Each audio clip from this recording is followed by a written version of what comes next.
Em nome do Pai, do Filho e do Espírito Santo. Amém. Ave Maria, cheia de graça, o Senhor é convosco. Bendita sois vós entre as mulheres, e bendito é o fruto do vosso ventre, Jesus. Santa Maria, Mãe de Deus, rogai por nós, pecadores, agora e na hora de nossa morte. Amém. São José, rogai por nós. São Felipe Neri, rogai por nós. Nossa Senhora de Fátima, rogai por nós. Em nome do Pai, do Filho e do Espírito Santo. Amém. Estamos aqui na página 55 da biografia de Santa Mônica, escrita pelo Monsenhor Émile Bugot.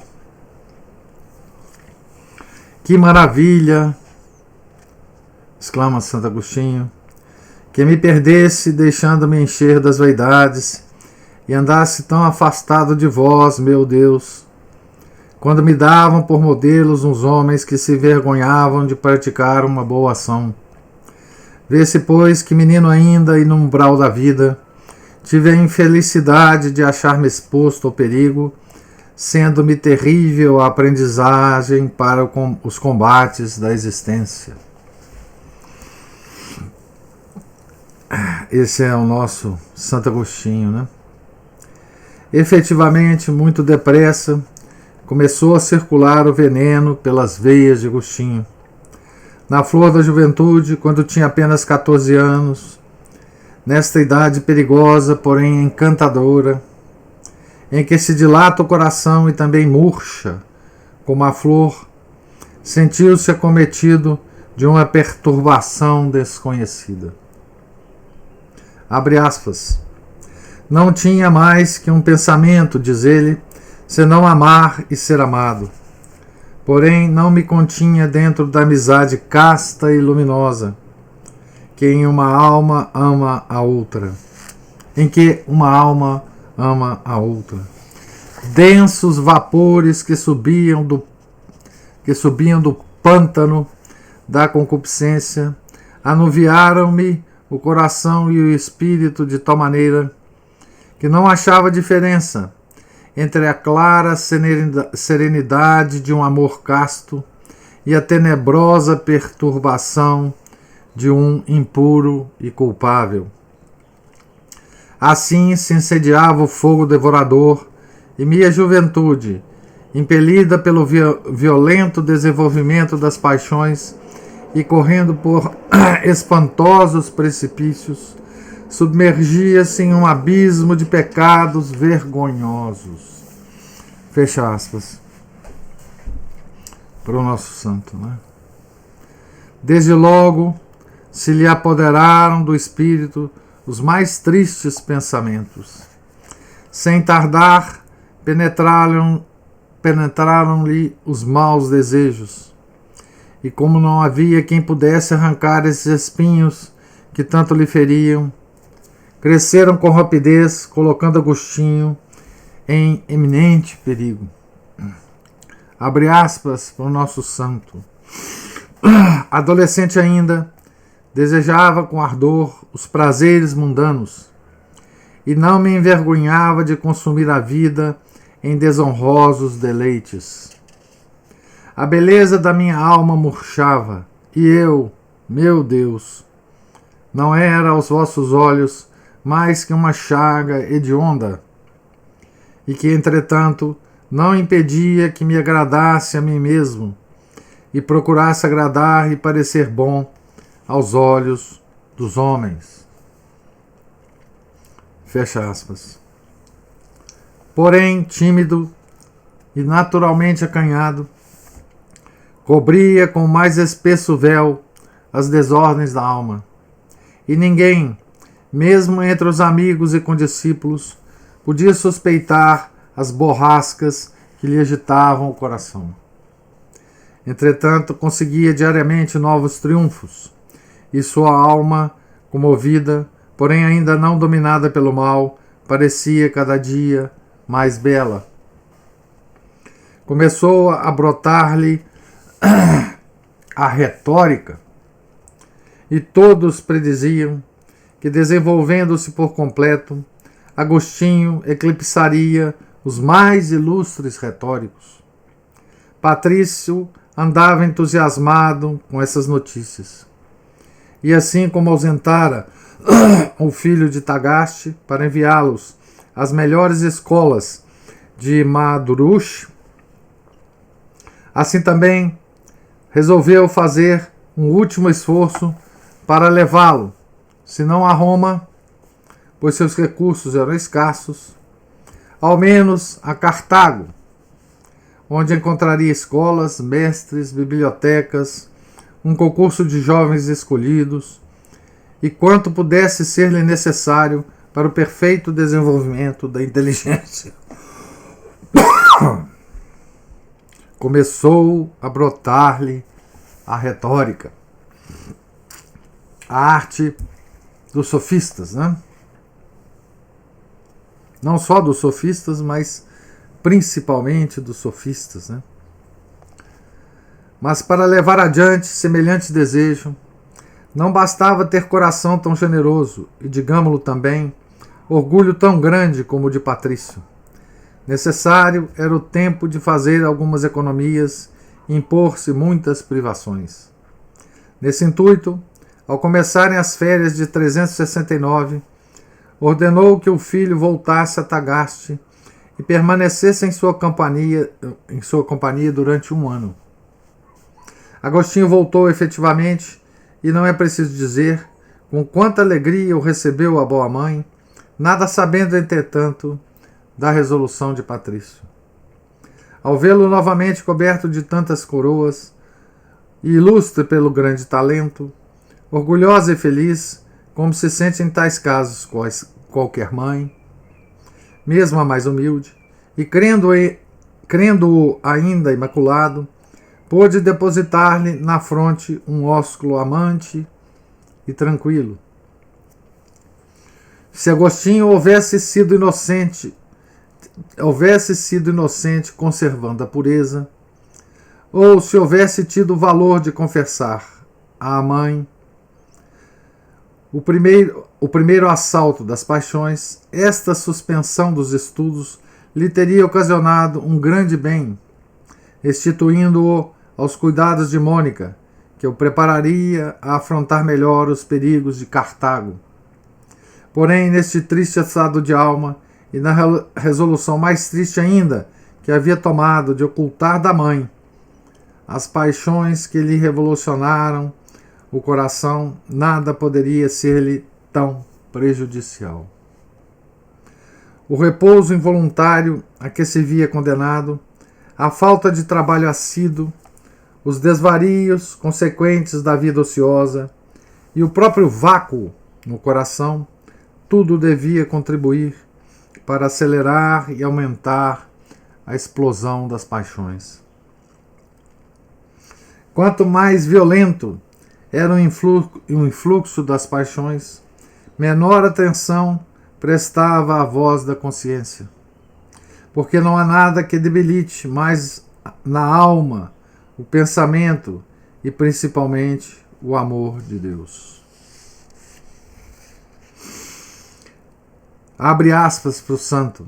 Como castigo de minha infidelidade, o ruído das cadeias que arrastara me impedia de ouvir-vos, meu Deus, e privado dos grandes recursos e poderosas forças que de vós procedem, sentia-me cada vez mais entregue ao furor dos maus instintos.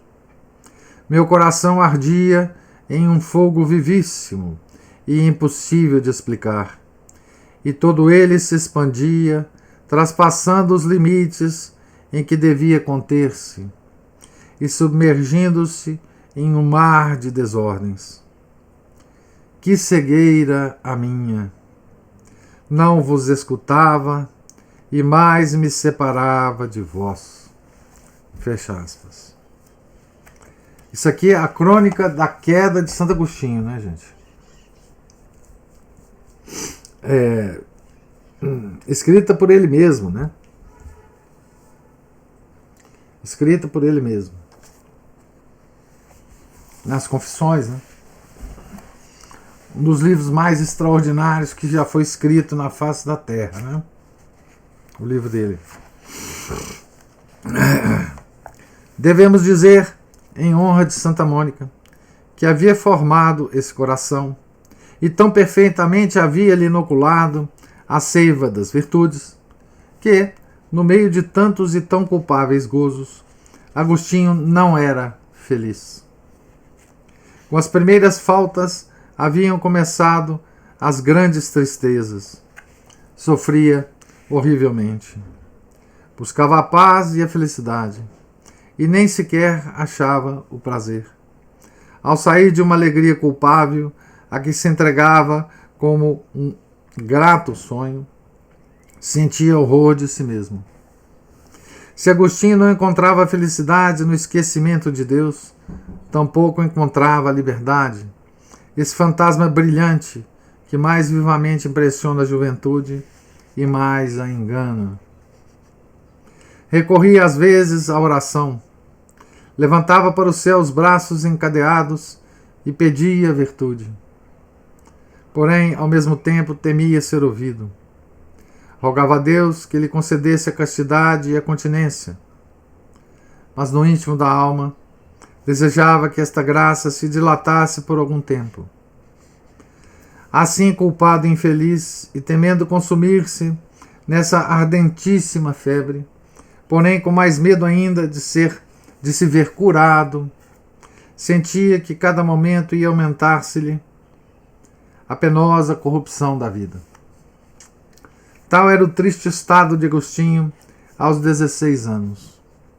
A obra de Mônica havia ruído em menos de 3 ou 4 anos, e esta ruína causaria admiração se não fosse fácil indicar-lhe as causas. A indiferença de um pai que, não tendo até então religião nenhuma, se preocupava pouco da inocência e dos costumes do filho, logo que estudasse com proveito e chegasse a sobressair.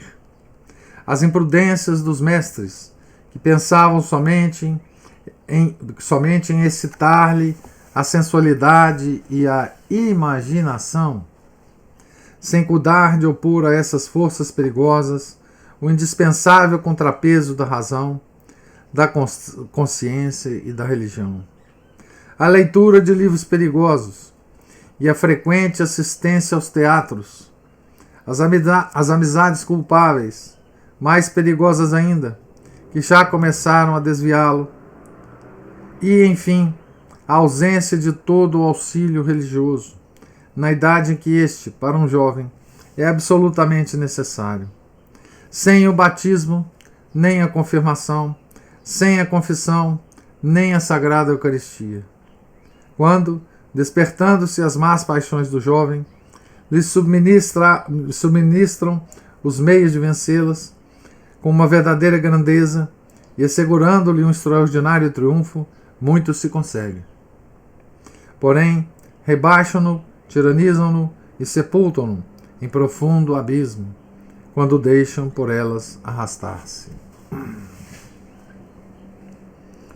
Tudo isso é mais que suficiente para explicar o escasso resultado dos esforços de Santa Mônica e a pouca duração de uma obra em que havia trabalhado com tanto esmero. Não estava, todavia, perdido por completo, porque quando Deus e uma mãe cristã incutem o bem na alma do filho, não perece facilmente.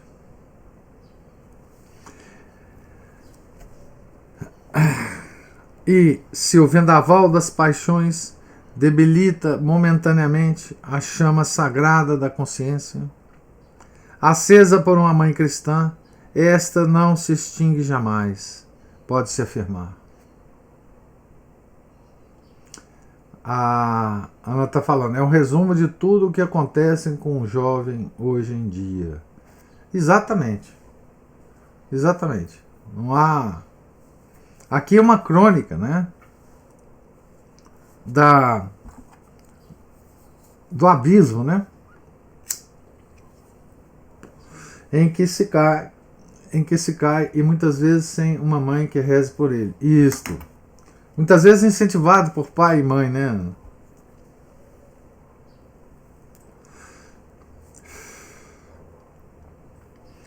Entretanto, não, e aqui eu queria só adicionar o seguinte: aqui a coisa ficava muito mais grave porque Santo Agostinho era um gênio e o mundo o incensava, né? O mundo o incensava, o pai o incensava, os mestres o incensavam, os amigos o incensavam, né?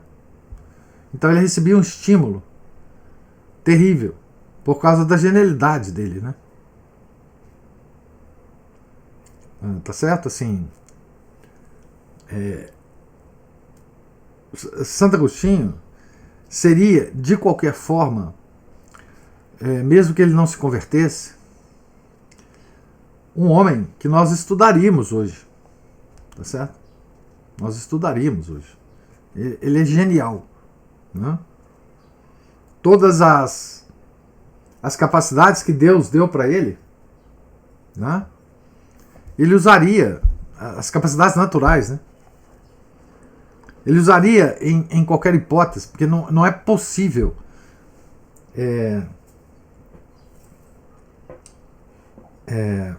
você conter uma genialidade dessa, né? Tá certo? Nós temos vários exemplos disso, né? Tá certo? Assim, em várias áreas, né?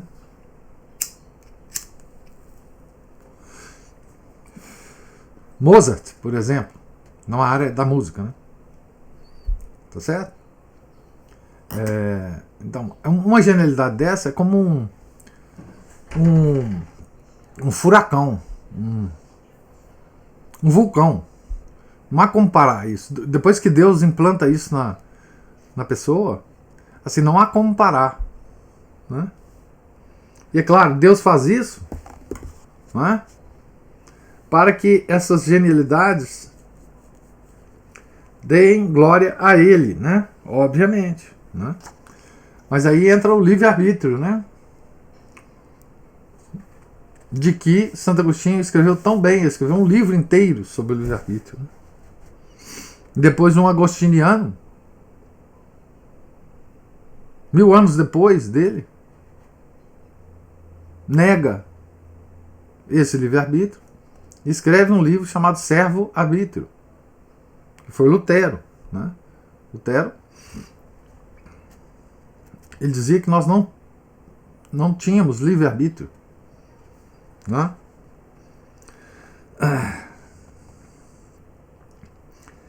17 anos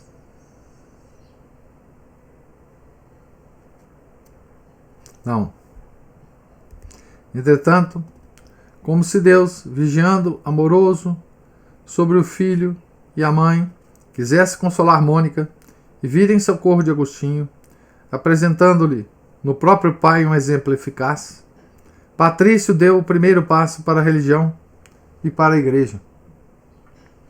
17 anos haviam passado desde que se desposara com Mônica, e esta, dia após dia, vinha trabalhando na conversão do marido, empregando essa doçura, essa paciência e esse tato finíssimo que possuem as mulheres verdadeiramente cristãs. Havia falado pouco e amado muito. Tinha orado constantemente e, como resultado, vislumbrava agora a conversão do marido.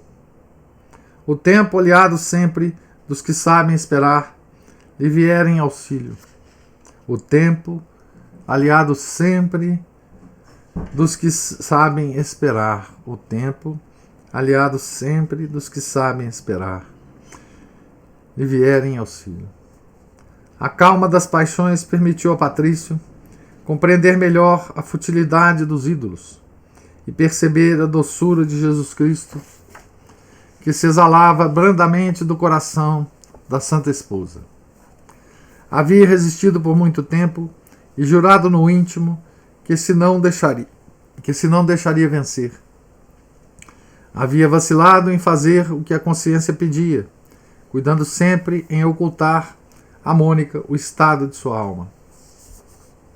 Ela, que adivinhava tudo, nada dizia, porém, recobrava as orações até que, por fim, Patrício, dominado pela verdade, veio a declarar à piedosa companheira a resolução de abjurar o paganismo. Com quanta alegria acolheu Mônica esta revelação. Que felicidade ouvir que o marido se fazia cristão, precisamente quando Agostinho, próximo a completar 16 anos, necessitava de proteção mais vigilante e eficaz. Dá graças a Deus com grande efusão e banhada de lágrimas, roga com fervor que, fortificando em Patrício o propósito, apressasse o dia em que pudesse ter a dita de vê-lo entre os catecúmenos. O catecumenato era então um noviciado da religião cristã.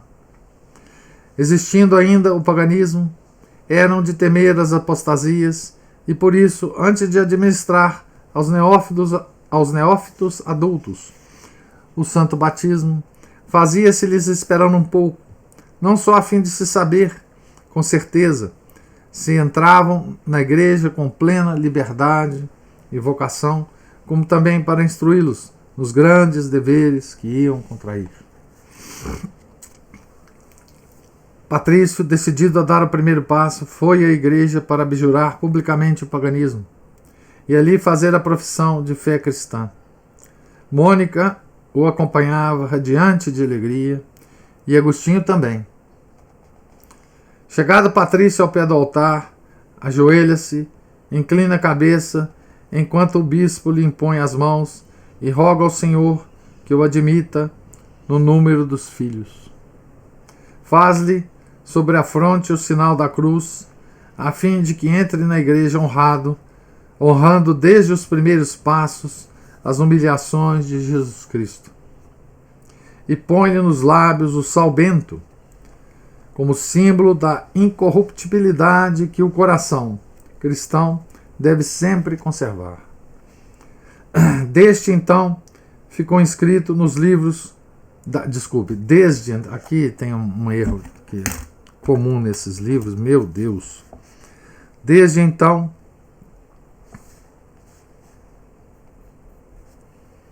ficou inscrito nos livros da igreja e foi contado entre os catecúmenos. Se depois deste primeiro passo tivesse dado logo o segundo, quer dizer, tivesse atravessado com rapidez os diversos graus do catecumenato e recebesse o batismo nas próximas solenidades da Páscoa, completa teria sido a felicidade de Mônica. Porém, Patrício não pensou assim.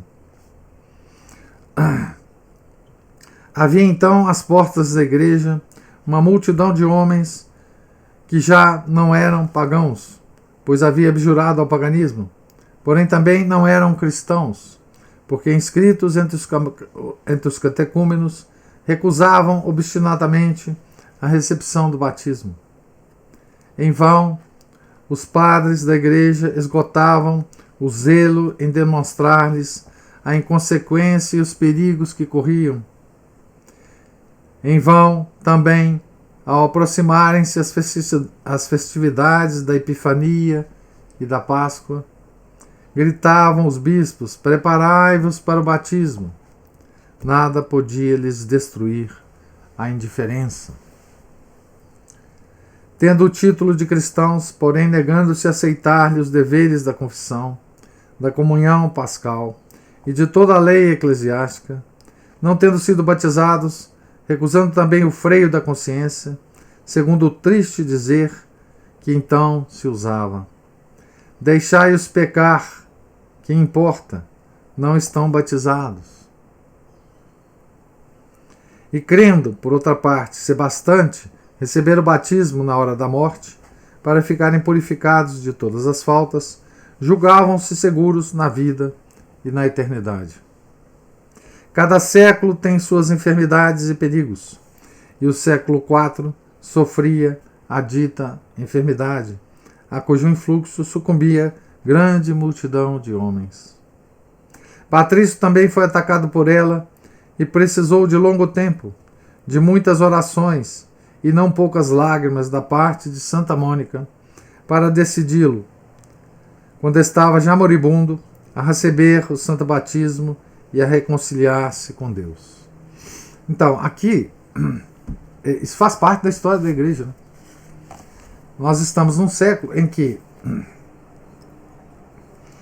mesmo as pessoas pagãs, né, que abjuravam o paganismo, tinha esse costume do seguinte: não, vou esperar eu estar muito doente, porque aí eu recebo batismo logo antes da morte, né, e fico perdoado de todos os pecados anteriores e morro uma morte cristã e gloriosa, né? Quantas almas se perderam? Né? Quantas almas se perderam nisso, né? Então, eles entendiam o que era o batismo. Entendiam claramente o que era o batismo. Né? Porque eles recebiam a instrução do catecumenato, né? Mas eles esperavam, né? Até o final. O próprio Constantino, né? Teve uma história parecida com essa. O imperador, né?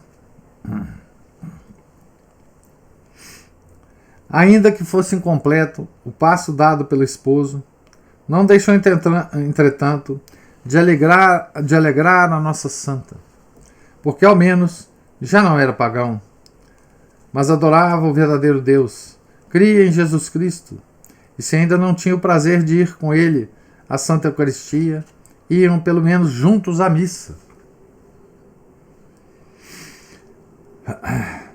E as instruções, e depois de 17 anos de matrimônio, vislumbravam ambos essa unidade de espírito e de coração pela qual deveriam começar querendo ser felizes.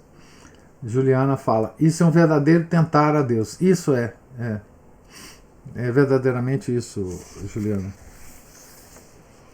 Lendo a descrição destas cenas antigas, vem-nos logo à imaginação as que todos os dias nos passam pelos olhos neste século agitado e revolto, que tanto se assemelha ao século IV. Neste século, que ele está dizendo, é o século XIX que ele estava vivendo, né, o Monsieur Émile Bugot, né? E nós podemos falar também neste século, que é o século que nós vivemos, né? Quem entre nós testemunha de iguais ruínas não tem assistido a ressurreições parecidas? Quem não tem visto algumas jovens piedosas dar a mão e o coração a homens indiferentes e não disse consigo, meu Deus, em que dará isto? Porém, passam-se os anos e o jovem indiferente encaminha-se para o bem. Não pratica, é verdade, porém, não pratica, é verdade, porém, começa a dirigir preces para o céu. Correm outros anos e eis que volta ao caminho, quase esquecido da igreja, para onde o conduzia a mãe, quando menino, e rara vez morre sem ter adorado a Jesus Cristo e recorrido a Ele. Ó século infeliz em que uma alma cristã precisa empregar tanto tempo para que se abram os olhos da pessoa amada a uma luz tão formosa. Mas também, ó grande e comovedora bênção, a deste tempo em que o moço descrente consegue ver a seu lado uma jovem cristã, servindo-lhe de anjo da guarda. Que a esposa nunca esqueça a missão que lhe é confiada. E para ter esta força dos anjos, seja paciente, fiel, delicada, terna e vigilante. Guarde meigo silêncio e seja perseverante na oração.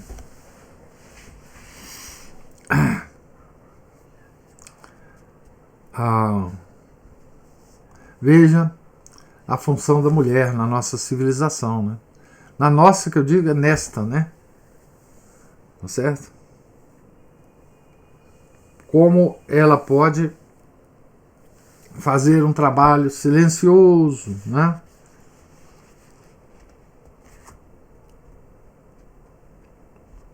Meigo,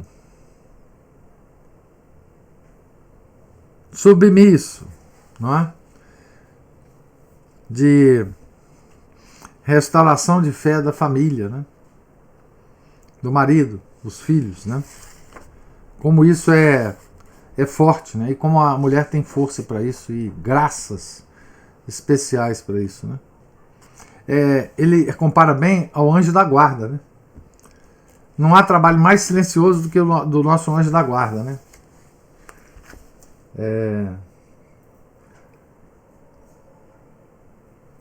Ele não nos fala nada, né? Nós não vemos o anjo da guarda do lado, né? Como alguns santos veem, né? Ele está ali do nosso lado sempre, né? O nosso anjo da guarda só nos deixa em duas situações: ou quando a gente vai para o inferno, ou quando a gente vai para o céu. Aí o anjo da guarda é dispensado, né? Mas no purgatório ele fica com a gente, né? Então esse é o trabalho silencioso, né? Capítulo 4. Continua a crise das paixões. Santa Mônica se inteira dos perigos que corre o filho. Modo de portar-se. Deus, para consolá-la, faz com que o marido se converta ao cristianismo quando Agostinho se afasta. Morte edificante de Patrício. Que impressão fizeram em Agostinho os fatos que acabamos de referir? Não sabemos. Porém, é provável que nenhuma. Porque há momentos durante a vida em que, como diz o profeta, tendo os olhos, não se vê. Ao menos é certo que a impressão não foi bastante forte para deter a marcha das paixões. Com efeito, quando Santa Mônica começou a atrair Patrício para a religião cristã, o filho fugiu velozmente dela. Assusta ler nas confissões estas páginas de verdade tão eloquente, onde, à maneira de um grande médico que segue, passo por passo, o curso de certa enfermidade, descreve e analisa Agostinho os incessantes progressos do fogo mortífero incendiado em sua alma. E lendo-as, não é possível deixar de perguntar com espanto: que vai ser não da virtude, porque esta havia desaparecido há muito tempo, senão da alma, do coração, do caráter e da própria inteligência? Coração, inteligência, né? Vontade, inteligência. É preciso dizer de combustão tão maléfica o que está escrito no livro de Jó. Abre aspas, é fogo que tudo consome, que abrasa os germes da vida e reduz a cinzas as raízes. Fecha aspas. Destrói a saúde, desseca o coração e esteriliza a alma. Os castos movimentos do mais puro amor, as poéticas ideias da adolescência, próximas a manifestar-se, os entusiasmos, pensamentos da juventude, o conhecimento do infinito, as forças patentes da razão viril e das inspirações cheias de sensibilidade e ternura, tudo desaparece prematuramente. E quem não sabe que de todas estas forças, o amor, a amizade, a caridade e a piedade são as primeiras que se aniquilam, e o coração, planta tão delicada, perece ainda mais pronto que o espírito? Necessitava, pois, de um novo e poderoso socorro, já que a voz de Deus, o exemplo do Pai, A paz do lar doméstico e o aroma das virtudes da mãe haviam sido insuficientes para proteger a Agostinho. Era preciso que ressoasse ao ouvido deste jovem, arrebatado, a única voz que pode ainda impressionar, quando todas as outras já não têm mais força. Para isso era indispensável que sua santa mãe, a quem o filho havia iludido, e como tantas outras, não se persuadia da culpabilidade do filho e descansava tranquila, crendo inocente, começasse a conhecer-lhe os vícios.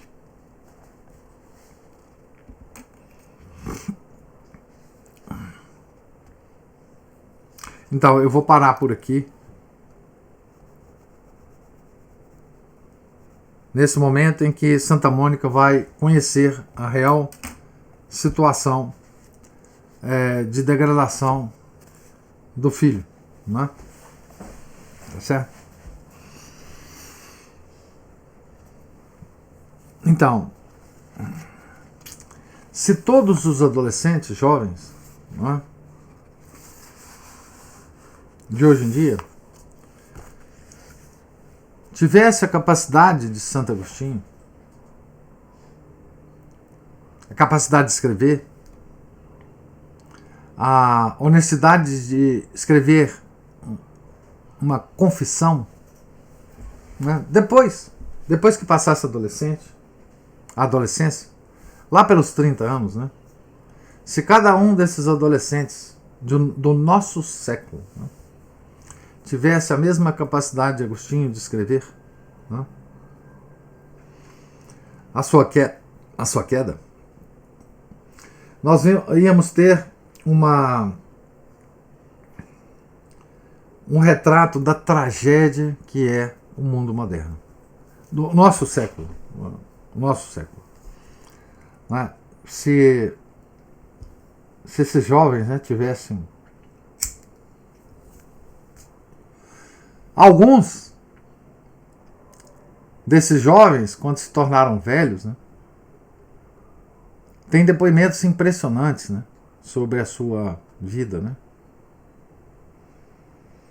Um desses jovens que se tornaram velhos, né, nos deixaram assim depoimentos impressionantes, né? O depoimento mais impressionante de conversão em todos os séculos é de fato o depoimento de Santo Agostinho, né? Não há nenhum termo de comparação.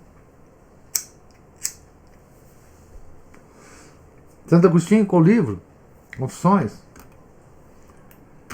que é um monumento a Deus, que ele construiu, né, e ofereceu a Deus, da sua conversão e dos perigos que a alma dele correu, da santidade de sua mãe, né? Mas também, com isso, Santo Agostinho, ele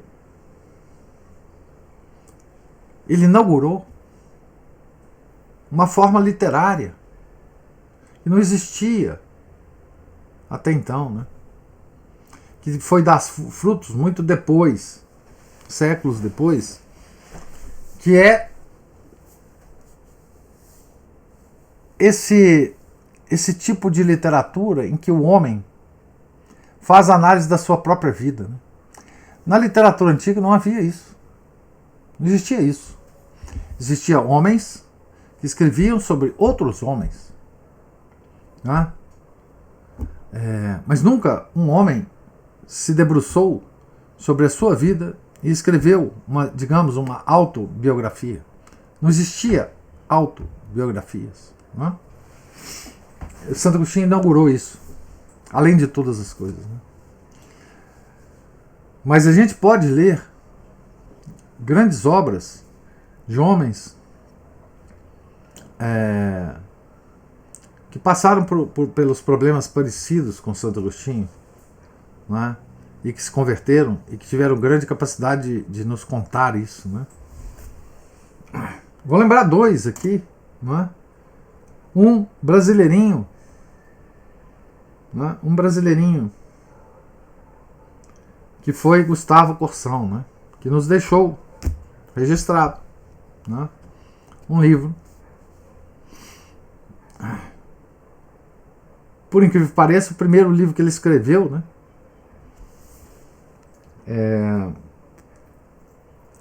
Que eu já esqueci até o que a Ana Paula não vai deixar eu esquecer. O título do livro, né? A Descoberta do Outro, né? Acho que é isso aí. A Descoberta do Outro é uma espécie de confissões de Gustavo Corsão, né? Certo?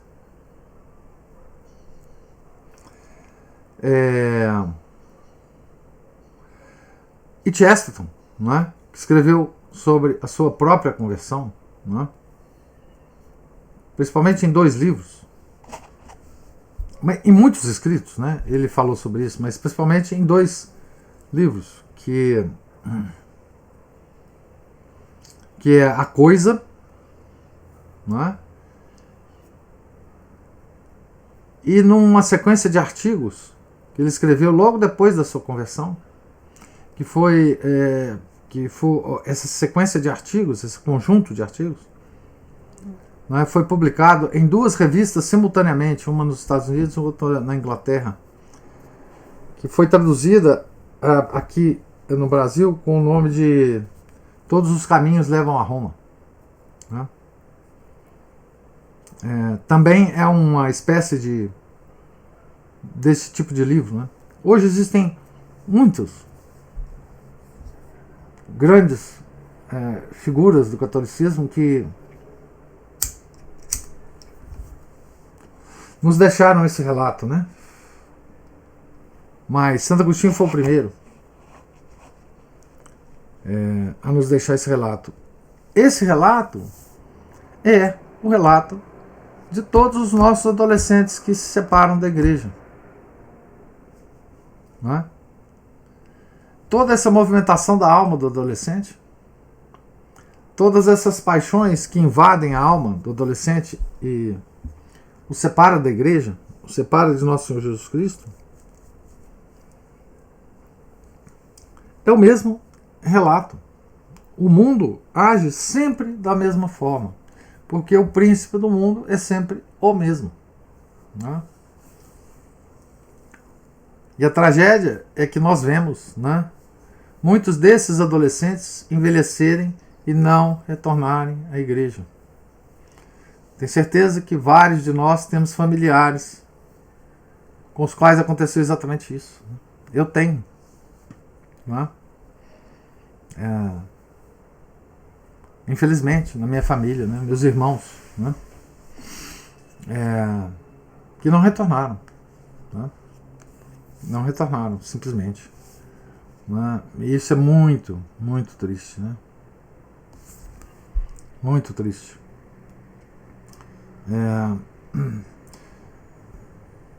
Porque não teve, porque não tiveram quem por eles rezassem, né? Não tiveram a criação devida na família.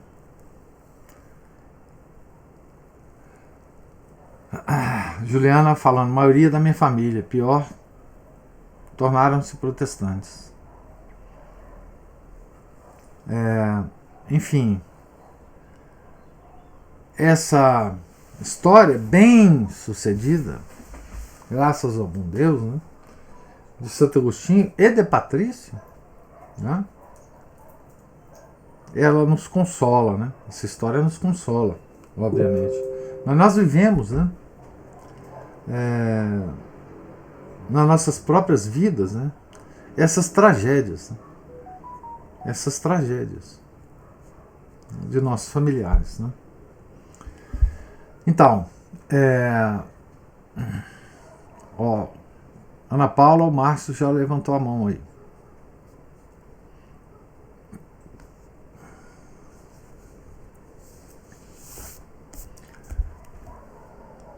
Eu concordo. Opa, Eu não tinha aberto o microfone. Eu não sei se eu concordo comigo, mas eu tenho a impressão de que hoje em dia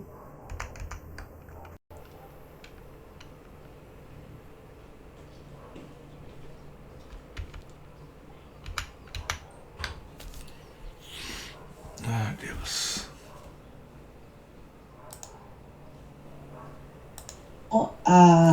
Ana Paula, desculpa. Ana Paula, desculpa. Eu perdi a maior parte do que você falou, que travou aqui pra mim. A imagem do senhor tá congelada aqui pra mim. Agora descongelou aqui pra mim. Tô te ouvindo agora. Tá. Começa de novo aí, desde o início. Começa. Eu não sei se o senhor vai concordar comigo, mas é porque eu tenho a impressão de que antes a mulher então fazia esse elo, né, da família com a igreja.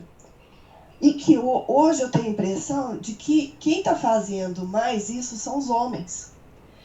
Porque com essa história de, eu vou usar uma palavra que eu detesto, empoderamento feminino, essa expressão, né? Eu não gosto dessa expressão. Que eu acho que é mais um desempoderamento, ao contrário. Né? Nós ficamos tão vulneráveis a tantas ideologias, a tanta coisa, a tanto psicologismo, tanta coisa que puseram na nossa cabeça, que nós enfraquecemos como esse elo. E que aí eu vejo, eu não sei, eu tenho essa impressão até ali mesmo, no ambiente da missa que a gente frequenta, de que são os homens, estes sim, que estão fazendo mais esse elo. Pelo menos naquele ambiente, mas eu estou falando justamente dele. Que o homem estando mais atento a essas questões, de buscar uma fé verdadeira, ele que está sendo um melhor guia à família do que a mulher, que está tão influenciada, né, e chega a ser massacrada mesmo por essas coisas que puseram na cabeça da gente. Eu concordo plenamente, Ana Paula. E isso mostra o sucesso que nossos inimigos tiveram contra nós. Né? Porque, no fundo, os revolucionários, a partir do iluminismo, eles atacaram a mulher. A mulher. Então, esse enfraquecimento da presença feminina na vida familiar, ela é uma obra dos nossos inimigos, porque eles sabem exatamente que o homem não pode cumprir esse papel. Né? E eles sabiam que atacando a mulher, tudo o que está acontecendo iria acontecer. Né? Então, você está coberta de razão. Assim, os homens hoje tendem a se desdobrar, né? Aqueles que têm fé, aqueles que têm amor ao nosso Senhor Jesus Cristo, tendem a se desdobrar, às vezes até contra as influências das mulheres da família, né? A converter os filhos, a ter uma vida de piedade, a ter uma vida de, enfim, de fé, enfim, não só é incrível porque existe uma diferença, curiosamente, porque hoje nós temos a crise da igreja também, né? Existe uma diferença muito clara entre a igreja moderna, enfim, a igreja modernista do Concílio Vaticano II e a igreja tradicional.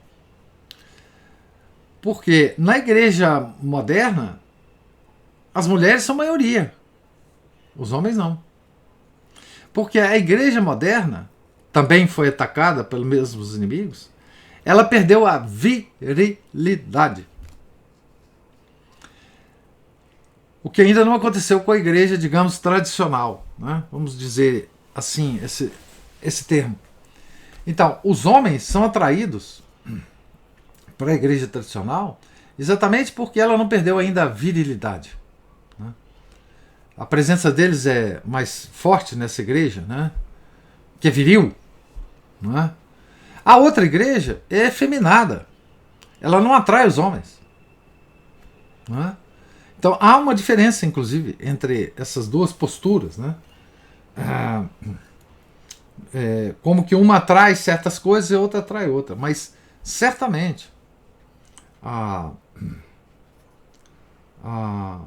porque também é o seguinte, na igreja moderna a mulher é empoderada lá também, né? Ela não distribui a Eucaristia, ela não é a atriz principal do altar, ela não é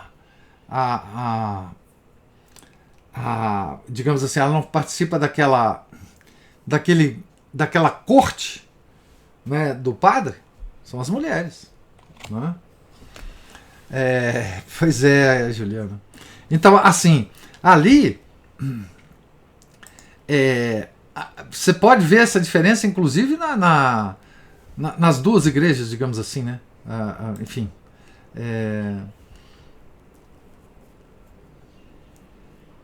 É o aniquilamento do feminino. É verdade, nunca vi pensar nisso. Pois é. Então, o papel da mulher na igreja tradicional é um papel mais discreto. Ela não tem as luzes da ribalta, né? Porque a igreja tradicional não é assim, né? Então ela não fica lá no altar, né? Ela não fica como a dona do pedaço, né? E aí a gente sente mais a presença, digamos, da virilidade, né? Na igreja tradicional. Na sociedade, bom, aí você já perdeu tudo, né? A mulher, enfim, a coisa já foi já caiu no abismo há muito tempo, né? E não há como, por exemplo, você conversar com uma senhora, né? Uma senhora idosa de 70 anos, 73 anos, né? Eu já vi muitas, né?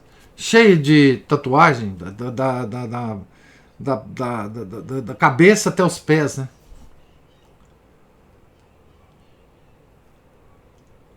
O empoderamento, sim, Juliana.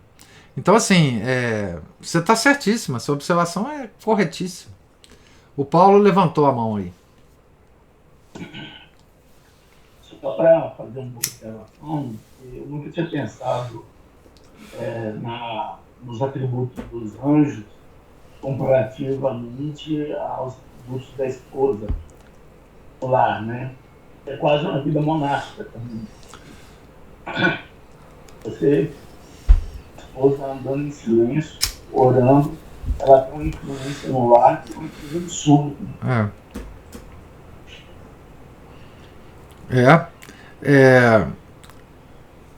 É um anjo, né? É um anjinho, né? Submisso, né?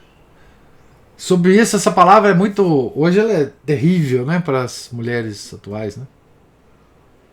Mas submisso pode ter uma outra belíssima acepção, né?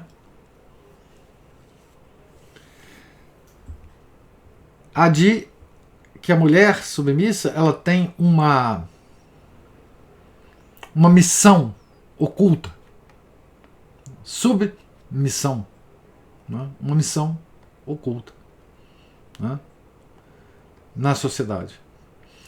Mas a Ana Paula ou o Márcio levantou a mão. Bom, professor, é uma coisa assim, na primeira missa tridentina que eu já fui, eu pensei assim, opa, estou de volta à igreja, que bom. Porque também, tanto pelas músicas, pela disciplina, pela ordem, eu me senti bem confortável também, porque só lembra daquela capelinha que tinha ali no Ipiranga?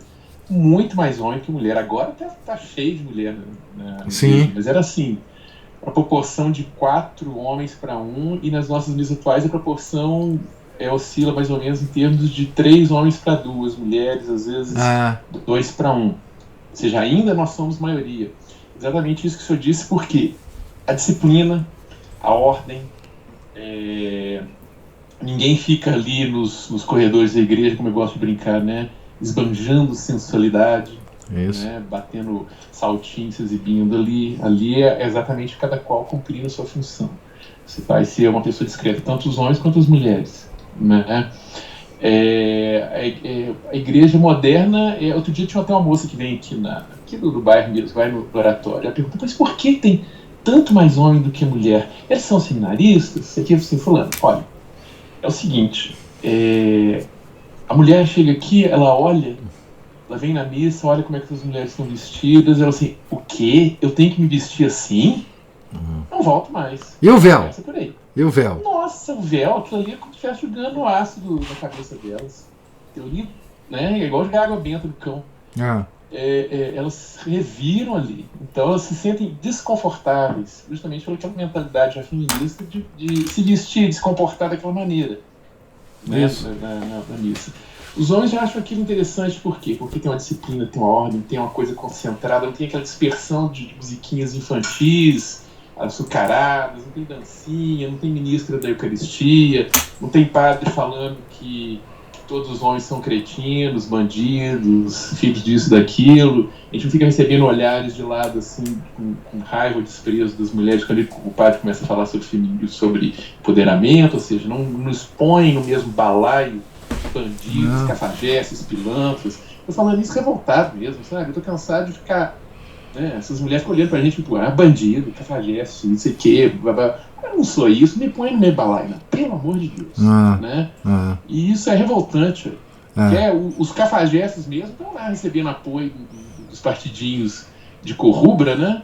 E as palminhas, né, e cartinhas até dessas mesmas imbecis, esses idiotas que estão escrevendo esses caras nos presídios, né? Esses aí, ninguém toca neles, né? Eles são os queridinhos da galerinha. Isso, inclusive, é que é virilidade hoje, né? Ser bandido é ser viril. Ser bandido, exatamente. Aquele cara que aguenta ali horas, trabalha de noite, leva marmita. Não, isso não. Pega trânsito ruim. Isso é idiota. Isso é idiota. É o cara que tira, sei lá, R$5 com dinheiro da pinga, como dizia o padre Paulo. Não compra nada pra si, mas deixa o dinheirinho dele em casa. Não, isso não. Tem que ser o cara que tem 3, 4, 5, 10 mulheres, filho com todas elas, preferência, tatuado, bandido, passagem da polícia. Né? Se matou alguém, melhor ainda. Nossa, se matou alguém, né? Várias pessoas, né? É melhor ainda, tiver filho com outros. Não, excelente. Isso aí é assim de joelhos na frente de um cara desse, né? Então, assim, a distorção completa do sentido de masculinidade, a distorção completa do sentido de feminilidade também, né? Eles vão achar que as próprias, tanto os homens quanto as próprias mulheres, acharem que as mulheres são o quê? Tem que ser bonita, maquiada, com um corpão maravilhoso, dançar funk até o chão. Isso é absolutamente não. É igual eu falo às vezes com a Ana Paula. Eu já dispensei professora de dança linda, maravilhosa, Miss Fitness da vida. E por quê? Porque eu não vi assim que eu ia ter conteúdo com aquilo ali, não. Entendeu? Ou seja, pra mim aquilo não basta. Como mulher tem apenas uma aparência. Né? Aquilo não é suficiente. Aquilo ali não dá como conteúdo, como se diz, né? Até a tradução do inglês. Aquilo não é material para casamento. Não é? E muita gente cai nessa historinha, né? E desviando um pouquinho daquela questão do texto autobiográfico, né? Do Santo Agostinho, algumas pessoas têm uma modinha até interessante dos últimos tempos de escrever uma carta a você mesmo quando você tinha X anos de idade. Eu vi uns meninos de escola com 15 anos, como dever de casa, eles escreviam uma carta para eles quando eles tivessem 8. Mas, de repente, um rapaz aí de 30, 40 anos escrevendo uma carta para quando ele tivesse 15, 16, 20, 10, 12, sei lá quando. Seria uma forma também de não só reconhecer aquilo que ele fez, seja de bom, seja de ruim, como também dar uns conselhos, né? E isso eu acho que cada um de nós pode fazer isso também. Muitas vezes a gente pensa, poxa, se eu estivesse na idade dessa pessoa que está cometendo os mesmos erros que eu já cometi, eu não teria feito isso, não faria. Isso é uma boa experiência. É muito interessante isso. E é uma coisa que todos nós poderíamos fazer. De repente a gente vê algum jovem falando ou fazendo alguma besteira, e se a gente se vê fazendo ou falando a mesma besteira na idade dele, ou pior, ou nem tanto, mas chegar e pensar assim, querido fulano, né, querido Márcio, querido professor Antônio Emílio, querido Paulo, querida Juliana, querido sei lá mais quem estiver ouvindo, né, e escrever para si próprio. Né, ao invés de a gente ficar pensando, mas que cara que decide, a gente escreve a gente mesmo, a gente vê o que é, Não. e se vê, né, aquele jovem ali como talvez um sobrinho, um filho, um amigo, né, que a gente possa aconselhar, deixar bom exemplo, porque os maus exemplos vão se perpetuando, né, um segue o outro, que segue o outro, que segue o outro, e que não para, né.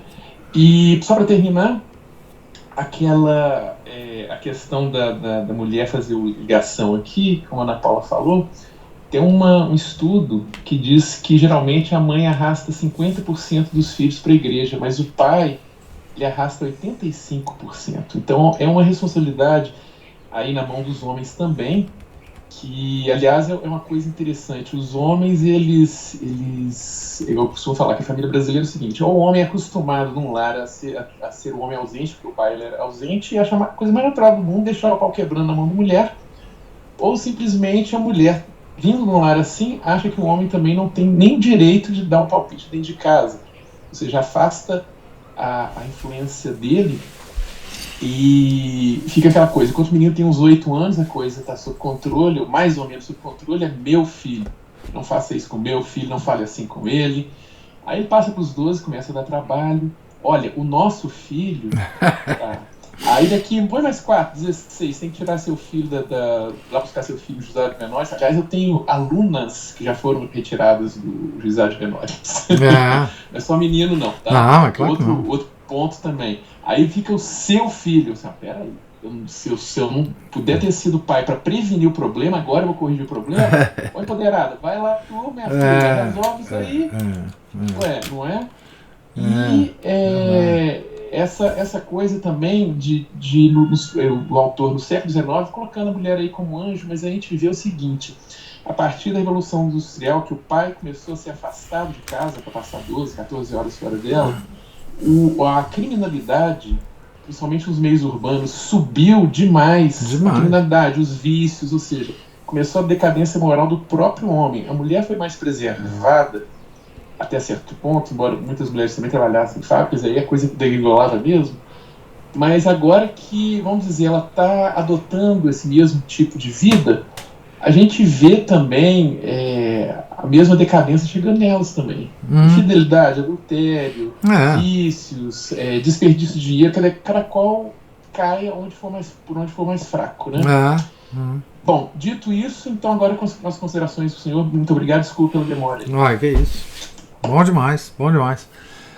Inclusive a Juliana fala assim: com todo respeito a Ana Paula, o Márcio é fora da curva.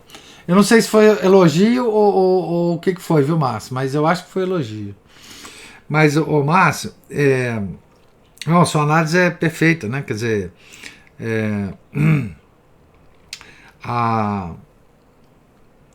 hoje... Com toda certeza foi elogio. Ele sabe, a Ana Paula também. Eu só brinquei. Eu sei que foi elogio. Mas hoje, tanto a feminilidade quanto a virilidade, supondo que isso sejam... Porque a mulher pode ser muito viril também, a gente já viu várias vezes Deus, por exemplo, falando para Santa Catarina de Sena para que ela seja... para que ela fosse viril, né? Mas fazendo essa dicotomia aqui, tanto a virilidade quanto a feminilidade, ela está distorcida completamente, né? Então, assim, hoje o homem não sabe como ser viril, nem a mulher como ser feminina, né? Tudo está embolado na cabeça, né? Como você disse, né? A mulher feminina, por exemplo, hoje, na cabeça das mulheres, né? É aquelas que andam com aquelas roupas, que fazem aquelas coisas, que, enfim, que andam praticamente nuas, etc. Isso é feminilidade para a mulher, né? E o homem também não sabe ser viril, né? Ele não sabe, porque os modelos de virilidade acabaram, né? como você disse, né? Aquele homem que sai cedo para trabalhar, que rala a vida inteira, que traz o dinheiro para casa, etc. Isso é virilidade. Mas isso, hoje em dia, na nossa sociedade, isso é idiotice. Né? O homem viril hoje é ligado a quase que a marginalidade, né? Enfim, a instrumentos externos de virilidade, né? O homem com arma, o homem que mata, o homem que atira, o homem que... Né?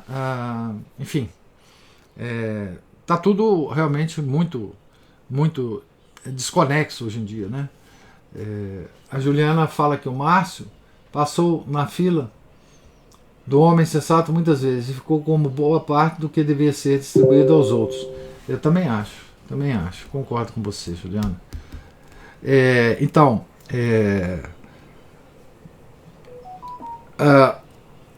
é isso. Deixa eu dar a oportunidade para a Cristina, em vez de ficar falando muito aqui. Professor, o senhor falou um pouco do que eu ia falar, buscando a fala da Ana Paula sobre essa situação da mulher, né? Que é uma coisa que me é sensível. Porque o senhor usou uma palavra que eu achei assim, bem resumo do comportamento da mulher hoje, que é dona do pedaço.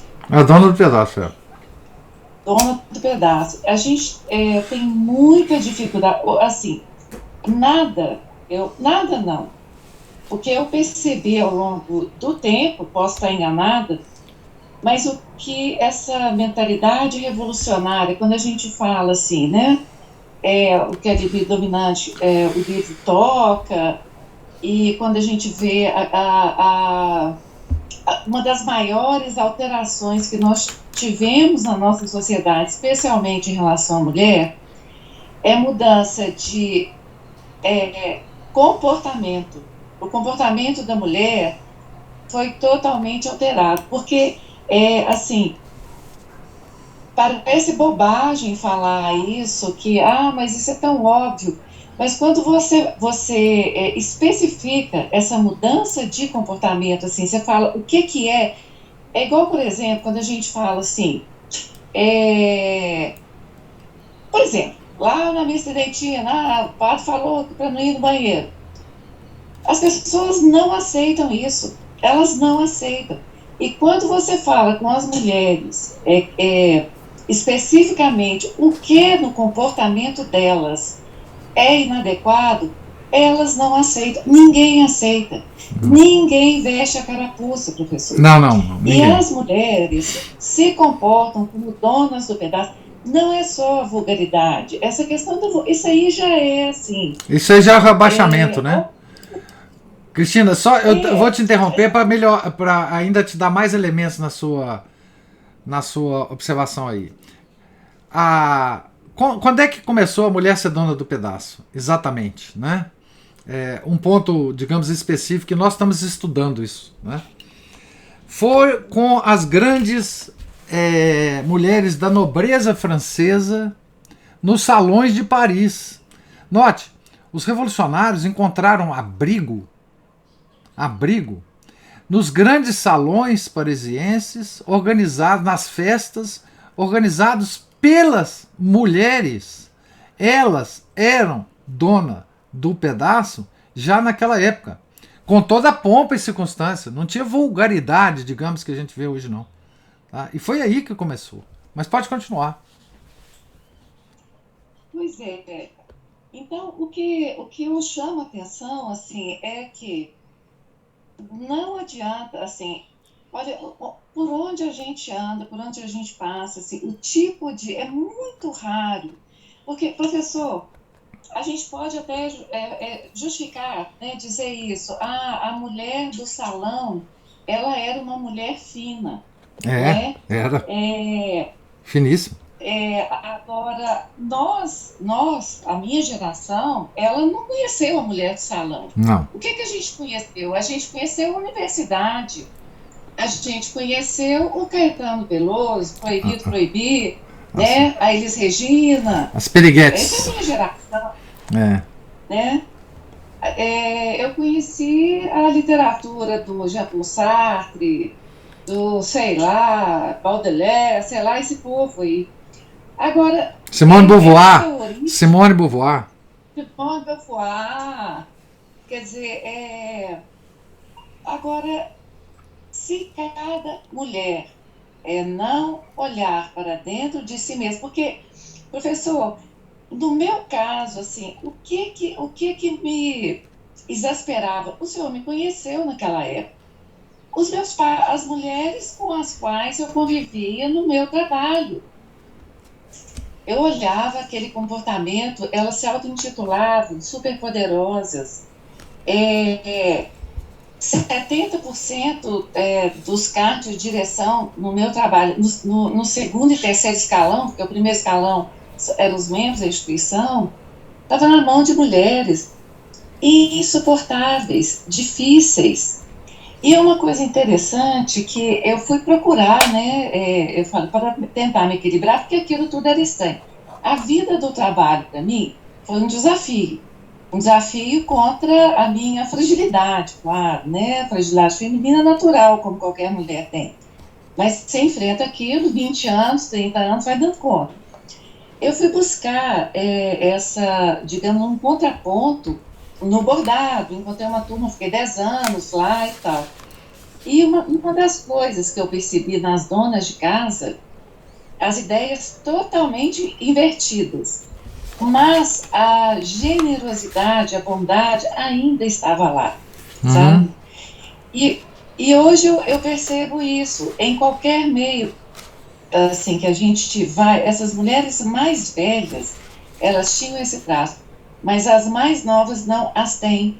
São competitivas, chatas, donas do pedaço, se jogam em tudo, querem dar conta de tudo, querem ser, protagonismo, eu uso sempre as mesmas e mesmas palavras, protagonismo, autoritarismo, assim... Agora, é uma coisa delicada que deve ser, digamos assim, observada no confronto diário da relação com os homens, especialmente com o pai, especialmente com o marido e com o filho.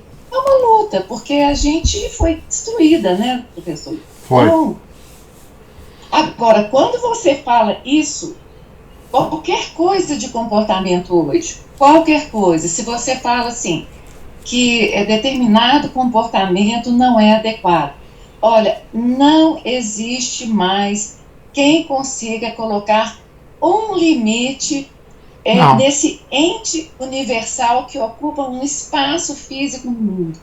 Não. Na maneira de comer, de assentar, de subir no ônibus, descer do ônibus, de carregar uma mala, nada. Ninguém abre mão de um milímetro da forma como se comporta fisicamente no espaço que a gente... isso é um fenômeno, professor, um fenômeno. É a garrafinha d'água, entendeu? Assim, eu tenho que beber água, não posso ficar sem. É uma coisa. Nós não vamos conseguir nunca mais falar com uma pessoa que ela não deve atender, ela não é a dona do pedaço, ela não deve atender. Sabe o que é? Aquele artigo do Nelson Rodrigues, assim, o idiota que babava na gravata e sabia que era idiota. Ninguém vai se recolher à própria insignificância. Não. Nunca mais. Mulheres, então, nem pensar. Aí não vai ter jeito. É verdade. É isso. É a crônica. É a crônica moderna mesmo. Não tem jeito. É por causa da liberdade, né, Cristina? A liberdade, hoje, ela está definida como: você pode fazer o que você quiser. Essa é a nossa realidade, né? Não tem, as coisas não têm mais limite, e essa coisa do mundo invade todo o nosso ambiente intelectual, o ambiente religioso. E sabe que o Padre Jorge mencionou na última missa, em tom de brincadeira, mas eu acho que é uma sugestão ótima que ele deu. Ele falou assim: se vocês não saírem da porta da igreja, eu vou passar lá e dar rasteira no vocês. Eu acho que o Padre Jorge tem que adotar esse negócio para o pessoal também que vai no banheiro. O pessoal vai no banheiro e passa uma rasteira neles e cai lá no lugar. Porque não tem mais jeito, assim. Não tem. As pessoas não ouvem, elas não obedecem, elas não. Para elas, entra no ouvido e sai no outro. Então, assim, não tem mais. Professor, ontem, tem dia que, assim, eu detesto escrever. Eu escrevi minha vida inteira, muita norma e tal. Hoje eu tenho uma preguiça muito grande. Mas tem dia que você está meio atacado, eu andei pondo algumas coisas lá no Facebook. Eu estava tão estupefata com essa política que eu mudei de assunto. E até, assim, escrevi sobre garrafinha d'água, sobre essa questão do comportamento e tal. Eu até estou falando muito isso aqui por causa de 2 comentários que eu recebi. Um é de um homem, pai de 4 filhos, que ficou assim... Você está me ouvindo, pessoal? Estou perfeitamente. Porque tem um ruídozinho.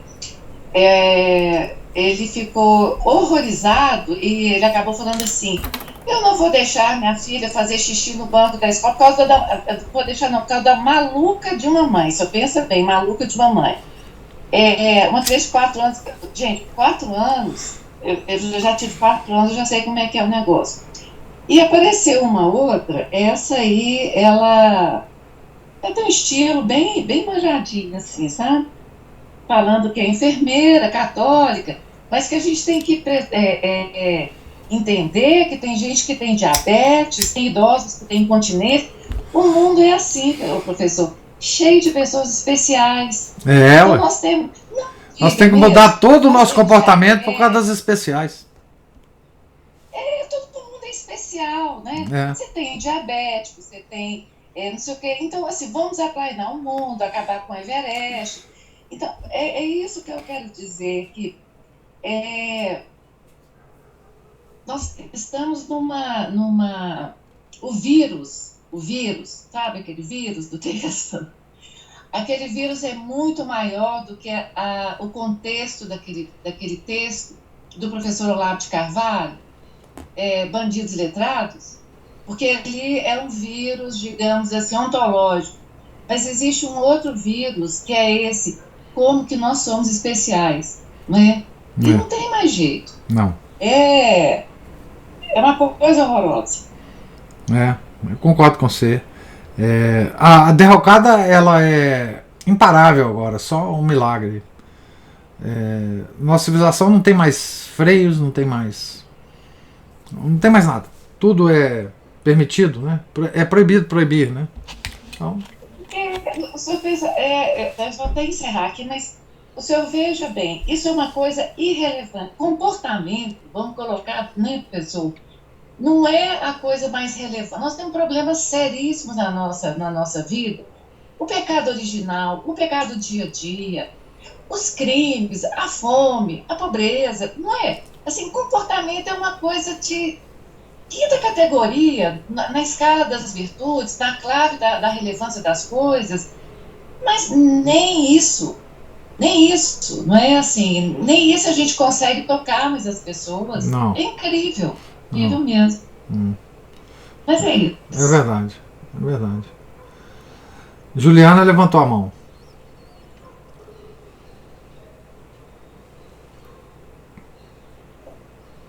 Para rematar o pensamento aqui, eu peguei as características de Santa Mônica no tocante ao que ela percebia com relação ao marido e ao Santo Agostinho, e ela não perdia de vista. Era um ser delicada, fiel, paciente, terno, vigilante, meiga no silêncio meio. Silenciosa. Meio silêncio. Meio silêncio. Eu peguei essas características, anotei no livro aqui embaixo. perseverante na oração. Eu acho que a gente tentar, a gente pelo menos que está lendo essa leitura, se colocarmos isso em ato, eu acredito na contaminação, sabe, do nosso comportamento, ele acaba contaminando quem está por perto. Se houver solução para o mundo, será assim, viu, Juliana? Se houver alguma solução para o mundo, a solução será desta forma, não tem outra. Se tudo que a gente está fazendo, falando, tentando, não está dando resultado, vamos tentar fazer isso daí e vamos ver o resultado que vai dar. Por isso que eu sempre falo que a reordenação do mundo passará obrigatoriamente pelo reposicionamento da mulher na sociedade. Não tem outra forma de fazer. As mulheres estão inconscientes desse papel fundamental que elas têm. E a única coisa que a gente pode fazer é, enfim, tentar ensinar isso. Que não é ensinamento nosso, é ensinamento da igreja. É ensinamento da história. Se você lê os grandes períodos da história, os grandes períodos de estabilidade da história, foram sempre os períodos em que as mulheres retinham todos os valores da sociedade e os homens bebiam nessa fonte, né, dessa tranquilidade do lar, da estabilidade do lar dado pela mulher. Então, não tem outra coisa a fazer. Nós temos uma responsabilidade muito grande nisso daí, e eu acho que o primeiro passo é a gente tentar desaprender a ser revolucionárias. Nós somos mulheres revolucionárias, né? Como o senhor bem disse. Sim. E a gente tem que desaprender isso. E isso é urgente. Ana Paula ou Márcio levantou a mão aí. Eu acho que a Juliana tem toda a razão nessa questão de que nós temos que deixar de ser revolucionários, só que tem um porém, que é que muitas de nós nem sabemos que somos. Sabe? O que assim, por exemplo, outro dia eu dei aquele exemplo do padre, que ele falou assim, a moça estava lá, quase não reconheci, porque ela estava com uma roupa assim assada e tal. E ela não entendeu nada. E eu falei, realmente, ela não entendeu. Sabe? Então, assim, e ninguém explicou. Eu acho que, às vezes, esse é o meu ponto de vista, vocês me desculpem, é a minha opinião, é como diz o senhor, opinião não vale nada, né? Mas eu vou falar de um lugar de pessoa que foi vítima disso, né? Eu só comecei a frequentar essa missa no rito antigo, uns 6, 7 anos atrás. Eu deixava o Márcio lá na esquina do Monte Calvário, virava direita ali na Platina e assistia a missa no mesmo horário na igreja do Santo Curadás. Tudo bem, era uma missa mais calma, era uma missa mais reverente, não era essa coisa, bater palma, mas era um rito novo. Eu não entendia o porquê de ir para essa missa no rito antigo. Né? Então, assim, eu sou um exemplo da influência de um homem, né? Que foi o Márcio, que ele, com as orações dele, com o exemplo dele, até que por último ele trouxe um padre para almoçar aqui em casa, que foi o Padre Paulo. E aí a minha convivência com o Padre Paulo e o convite do Padre Paulo que eu aceitei. Então, assim, mas eu precisei de um tempo. O senhor falou do véu, eu resisti ao véu. Eu cheguei aí a algumas missas com o Márcio naquela capelinha lá do Ipiranga. Mas eu não entendia o véu e eu não queria usar o véu. Então, assim, eu já compartilhei com vocês também o fato de eu ter feito um curso que é bem gnóstico, sem saber que era gnóstico. Uma coisa de autoconhecimento, que eu gastei muito tempo, gastei muito dinheiro, investi tempo, estudo, dinheiro naquilo. Mas eu só vejo, eu vejo assim, Deus foi muito bom, Ele é muito bom comigo, me concede muitas graças, e Ele foi paciente de me ver zanzando, tentando, porque na verdade eu fui fruto das consequências desse Concílio Vaticano II, que esvaziou a missa no Rito Novo da sua espiritualidade. Então eu buscava um algo mais que eu não sabia exatamente o que era. E que a sobrenaturalidade dessa missa do Rito Antigo, a gente não consegue explicar.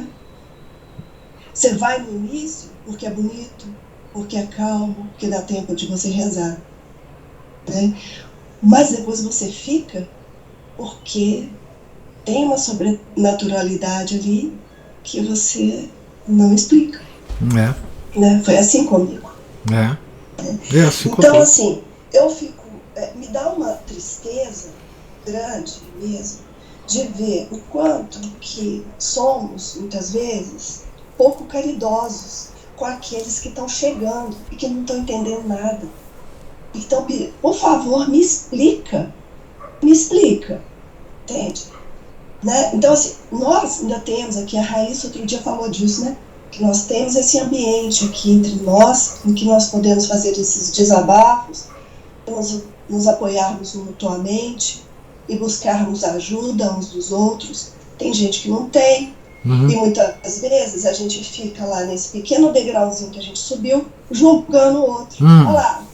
Olha lá, olha o que está fazendo. Isso é muito comum. Levantou na hora errada. Isso é muito comum. Não usou o véu. A roupa está colorida. Blá, blá, blá, blá, blá, blá. Isso é uma canseira. Isso me entristece, sinceramente. Porque eu vejo isso mesmo como uma falta de caridade. As pessoas precisam de tempo. É claro, elas vão ter que usar do livre-arbítrio delas, né? Porque as oportunidades surgem e elas vão... Né, como é que você fala? A segunda... As causas segundas? As causas segundas, né, surgem e as pessoas às vezes não se aproveitam daquele banquete que Deus está colocando na frente delas. Mas a gente tem que dar um tempo às pessoas, assim. Calma. Não vão com voadora, não. Vão com calma. E muita oração, né? A gente tem que acreditar mais nas nossas orações também. A gente não acredita nelas porque a gente não acredita suficientemente em Deus, né, Ana? Eu não acredito. A nossa fé é muito pequena. A gente reza todos os dias as mesmas coisas, né? E não repete, e não entra. Outro dia eu estava pensando naquele evangelho da hemorroísa, né? Que ela falou, se eu tocar pelo menos na pontinha da roupa, eu vou ficar curado. Nós tocamos no corpo, alma, sangue e divindade de Nosso Senhor quase todos os domingos, porque nós comungamos, né? Salvo algumas vezes que nós não tivemos tempo de confessar, não nos confessamos a tempo.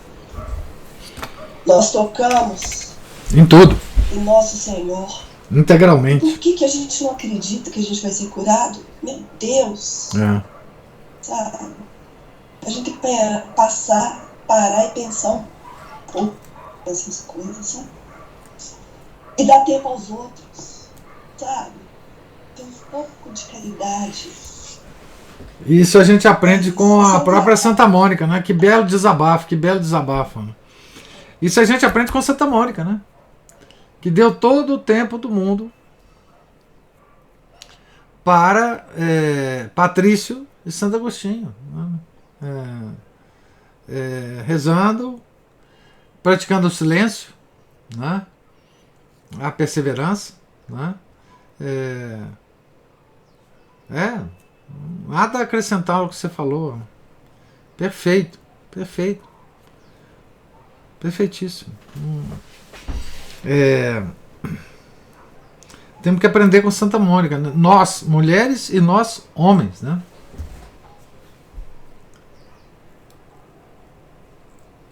Olha o Luiz Gustavo falando aqui. Eu queria fazer uma reclamação desse apostolado. Minha esposa ficou ouvindo e eu não estou conseguindo arredar o pé do ouvido de vocês e entrar para o escritório e trabalhar. Luiz. Muito bem. O Felipe levantou a mão aí. Oi, professor, tá bom? Bom. Eu queria comentar. O Márcio fez uma menção aí sobre aquele assunto que ele falou do homem e tal, que trabalha, que levanta cedo. E aí o senhor também comentou, né, que o homem que levanta, trabalha e tem o seu valor, tá? Mas assim, eu queria saber com relação, por exemplo, tem gente que um homem, por exemplo, independente se o trabalho dele é mal remunerado ou bem remunerado, ele tem uma vida assim totalmente desregrada. Ele, por exemplo, ele é infiel, ele tem maledicência, enfim, ele comete tudo quanto é coisa errada, mas ele levanta cedo, trabalha o dia todo, a vida inteira, e aí por isso ele é levantado a um patamar assim, o cara é trabalhador, mas independente do que ele faz em paralelo, ele é trabalhador, então ele meio que fica num nível alto assim, perante o conceito. E eu não sei se, uma vez o Olavo comentou isso, não sei se o trabalho em si é uma virtude, mas assim, ele falou que era a última coisa que restava. Então eu queria, não sei se o senhor pode esclarecer isso um pouquinho para mim. Isso é coisa de protestante, ô Felipe. Esse negócio de trabalho, independente das virtudes que você tem, é coisa de protestante. Tenho certeza que o Márcio não se referiu a isso e eu certamente não me referi. Eu estou dizendo. Claro, eu estou dizendo. Eu percebi. É aquela coisa, né? Você é católico, ponto final. Aí você vai colocar as coisas na ordem, de acordo com o que Deus quer que você haja. Mas assim, eu vejo muito isso. Por exemplo, às vezes tem um cara que é lavador de carro ali, o cara trafica droga, o cara. Não. Mas o cara vai botar cedo às 6 horas da manhã ele é bonzinho. Não, os traficantes também levantam cedo. Não, isso não quer dizer nada. Não quer dizer nada. Isso é uma bobagem. Isso é uma coisa de. Esse valor do trabalho exacerbado assim, isso é coisa de calvinista. É coisa de calvinista, né? O calvinismo é que trouxe essa noção de que a pessoa trabalhadora, bem-sucedida na vida, é uma alma predestinada por Deus. Isso é um erro, uma heresia, isso é conversa fiada, né? O homem. Não, ele fala quando a pessoa tem sucesso, né? É bem remunerada. É uma coisa assim. Ela pode fazer tudo quanto é coisa errada, mas nossa, olha lá, ele tem sucesso, e olha, ele tem dinheiro, não sei o quê. Não. Nós aqui, nós católicos, nós estamos nesse mundo para nos salvar nossa alma. O trabalho é uma das partes que envolve a salvação da alma, né? E você vê, o grande período cristão, que foi a Idade Média, o homem trabalhava muito pouco em relação a hoje.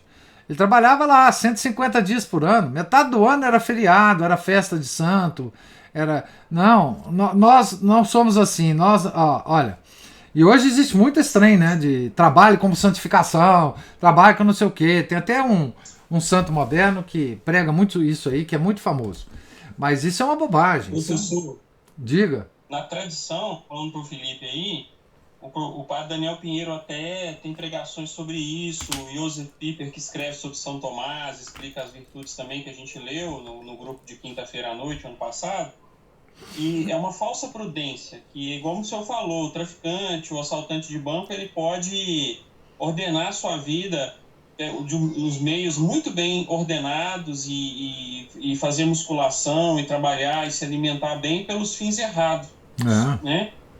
Até mesmo um atleta hoje, pela glória do mundo, né?